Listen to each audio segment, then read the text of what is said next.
30,000 kilometre খাল খনন করব। এবং আমি আজকে বলে যাচ্ছি, যদি আমরা কলাপাড়াতে ইনশাআল্লাহ তারেক রহমান গতকাল বরিশাল এসেছিলেন, বলে গেছে আপনাদেরকে সাথে নিয়ে আমি ইনশাআল্লাহ খাল খনন শুরু করব। ইতিমধ্যে আমাদের চেয়ারম্যান মুজিবুর রহমান বলেছেন, ছোট্ট করে আমরা এই চাকামাইয়াতে খাল খনন শুরু হয়েছে। ইনশাআল্লাহ বিএনপি যদি ক্ষমতায় আসে, আমরা এই চাকামাইয়ার খালগুলিকে আমরা খননের ব্যবস্থা আমরা করব।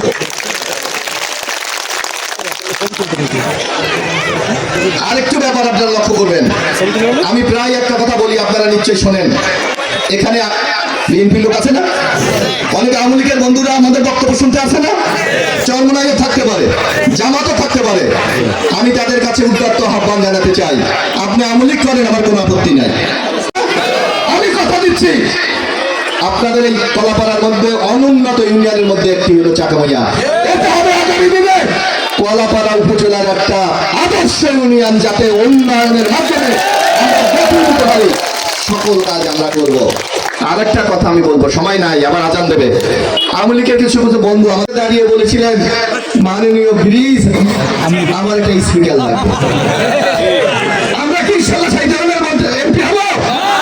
ইনশাল্লাহ আমরা সেই ধরনের এমপি হবো না। আপনারা যে বিশ্বাস আস্থা নিয়ে আগামী দিনে ভোট দেবেন, আপনাদের সেই বিশ্বাস ভোটের মর্যাদা দেব, এই বিশ্বাস এবং আস্থা আপনারা আমার উপর রাখতে পারেন ইনশাআল্লাহ, যাতে আপনারা বুক ফুলিয়ে বলতে পারেন, এখনো তো আমি বলি আমি তো এমপি না, মন্ত্রী না, কোনো কিছু না। ইনশাআল্লাহ ছাত্র রাজনীতির কারণে বিএনপি রাজনীতি করার জন্য এই চ্যালেঞ্জটা আমি দিয়ে যাই। বাংলাদেশের যেখানে গিয়ে থাকেন শুধু এই কথাটা বলবেন, আমি এবিএম মোশাররফ হোসেনের এলাকার লোক। ইনশাআল্লাহ বিশ্বাস করি যে কোনো লোক আপনাদেরকে সহায়তা করবে। আমরা কম দামে বীজ দেব, আমরা কম দামে কীটনাশক ঔষধ দেব, এবং গরু মহিষের বদলে আমরা ট্রাক্টর দেব, যাতে 10-15 জন মিলে জমি চাষ করে তারা স্বাবলম্বী হতে পারে। এটা কি তাদের কর্মসূচি আছে? আমাদের এখানে দেখবেন এই চাকামাইয়ার একটা বিরাট সমস্যা, সন্ত্রাস। ইসলামী চিন্তাবিদ আছেন, তাদের কাছে আমি জানতে চাই, কোন মার্কায় ভোট দিয়ে কি বেহেশতে যাওয়া যায়? যাওয়া যায়? বেহেশতে যেতে হলে আমাকে আপনাকে কোরআন অনুসরণ করতে হবে, নবীজির হাদিস অনুসারে চলতে হবে, আমাকে রোজা রাখতে হবে, নামাজ পড়তে হবে। ইসলামের বিধানগুলি মেনে চলার পর যদি আল্লাহ তাআলা খুশি হয়, তারপর আপনি বেহেশতে যেতে পারবেন। আর এই নির্বাচন কি ইসলামের নির্বাচন? ইসলামে কি এই ভোটাভুটি পছন্দ আছে? ইসলামের নিয়ম আছে? আমাদের নবীজির আমলে তো খেলাফত ছিল, খেলাফত ভাবে রাষ্ট্র পরিচালিত হতো। এই সিস্টেম কি আছে? তাইলে ইসলাম কেন হেরে যাবে? অর্থাৎ আমার যারা ধর্মপ্রাণ মুসলমান, আমার কোমলমতি মা বোনরা একটু যদি ইসলামের কথা শুনে, বেসজোজের কথা বলে, চোখ দিয়ে টলটল করে পানি পড়ে, তাদেরকে ওনারা, আপনাদেরকে আমি জিজ্ঞাসা করতে চাই, 5 তারিখের পর একদিনের জন্য আপনার অনেকে যে বিপদে ছিল, মোস্তাফিজুর রহমান কি কোথায় গিয়ে 1 সেকেন্ডের জন্য দাঁড়িয়েছেন? কি বলেন? আমি সত্য বলি না মিথ্যা বলি? দাঁড়ায় নাই। 2006 পর্যন্ত ক্ষমতায়, তখন এই নিশান বাড়িয়া থেকে আমরা তারিখেরা পর্যন্ত রাস্তাটা আমরা করে দিয়েছিলাম, কিন্তু দীর্ঘ 15 বছর কেটে গেছে। এই কলাপাড়া নদীকে অনেক পানি গড়িয়েছেন, কিন্তু এই চাকামাইয়া মানুষের ভাগ্যের পরিবর্তন ঘটে নাই।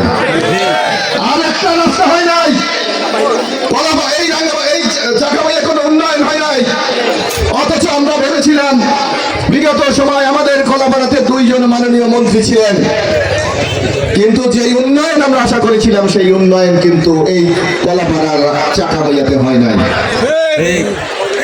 আগামী ভাই আছেন, সবাই আপনারা এই সমস্যাগুলি সমাধান করতে নিশ্চয়ই চান। আপনাদেরকে আমি একটা সোজা একটা কথা বলি, সোজা একটা প্রশ্ন করতে চাই। আপনারা তো প্রতিদিন টেলিভিশন দেখেন, কি দেখেন না? আপনারা তো অনেকে মোবাইল দেখেন, দেখেন না? এই যে ফেসবুক দেখেন, দেখেন তো? আপনাদের কাছে কি মনে হয় বাংলাদেশে এখন সবচেয়ে বড় দল কোনটা বলেন তো? যদি 12 তারিখে একটি অবাধ, সুস্থ, নিরপেক্ষ নির্বাচন হয়, তাহলে কারা ক্ষমতায় যেতে পারে? ইনশাআল্লাহ কি বিএনপি যাবে? ইনশাআল্লাহ বিএনপি যাবে। কারণ বাংলাদেশে আগে 2টি বড় রাজনৈতিক দল ছিল, একটা বিএনপি আর একটা আওয়ামী লীগ। আওয়ামী লীগ কি এই নির্বাচনে আছে? ইউনূস সরকার আওয়ামী লীগকে নিষিদ্ধ ঘোষণা করেছে। আগামী ব্যালটে নৌকা মার্কা কিন্তু থাকবে না। যদি নৌকা মার্কা না থাকে, তাহলে বাংলাদেশের মানুষ কোন দলকে বেছে নেবে? ধানের শীষকে বেছে নেবে। এটা তো বিশ্বাস করেন? ধানের শীষকে যদি বেছে নেয় এবং এখানে ধানের শেষ ইনশাল্লাহ ক্ষমতায় যাবে না।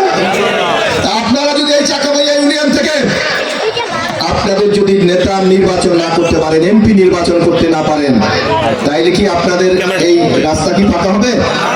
আপনাদের কি খাল খনন হবে? আপনাদের এখানে সুইচ গেট লাগে, সেটা কি নির্মাণ হবে? বয়ে যাবে, এরকম কথা ছিল না? অনেকে প্রায় 15 বছর আপনারা অনেকে অত্যাচার হয়েছে, নির্যাতন হয়েছে, জমি গেছে, বাড়ি গেছে, এলাকা ছাড়া হয়েছে। বাংলাদেশে জানেন যে বিরাট একটা অংশ বেকার। এই যদি আমরা প্রতিটি ক্লাসে একজন করে শিক্ষক নিয়োগ দিতে পারি, 4 লক্ষ বেকার যুবকের চাকরির ব্যবস্থা বাংলাদেশে হবে। এই কর্মসূচি কি চলমানের আছে? নাই। তারপর দেখবেন আমাদের মসজিদ মাদ্রাসা, এই যে ইমাম মুয়াজ্জিমের বেতন নিয়ে আমাদের মধ্যে কি একটা যুদ্ধ বেজে যায় না? এই ফকির বাড়িতে মাসে 500 টাকা, হালদ বাড়িতে 300 টাকা, শিকদার বাড়ি থেকে 200 টাকা, খাগো বাড়ি থেকে 300 টাকা, কেউ দেয় না, কয়েক জোর করে চাল লইয়া 3 কেজি, এর হয় না? অথচ ইমামরা কিন্তু আমাদের সবচেয়ে তাদেরকে সম্মান করি, মুয়াজ্জিমকে সম্মান করি। সেই লোকগুলা কি সংসার নেই? তাদের কি বাচ্চা কাছে স্কুল কলেজ মাদ্রাসায় পড়ে না? তাদের টাকা লাগে না? আমরা বিএনপি সিদ্ধান্ত নিয়েছি, ইনশাআল্লাহ আগামীতে যদি বিএনপি ক্ষমতায় যায়, ইমাম মুয়াজ্জিমের জন্য আমরা মাসিক ভাতার ব্যবস্থা করব।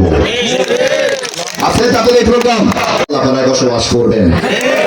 যদি ব্যত্যয় ঘটে, যদি আমরা কথা রাখতে না পারি, আগামীতে সকল নির্বাচন কিন্তু নিরপেক্ষ সরকারের অধীনে হবে। নিরপেক্ষ কোন সরকারের অধীনে হবে না। ইটও বসাইতে পারেন নাই যে লোকটা বিগত দিনে তাকে আমরা দায়িত্ব দিয়েছিলাম, কোনো কিছু করে নাই। আগামী দিনে উনি কি করবে?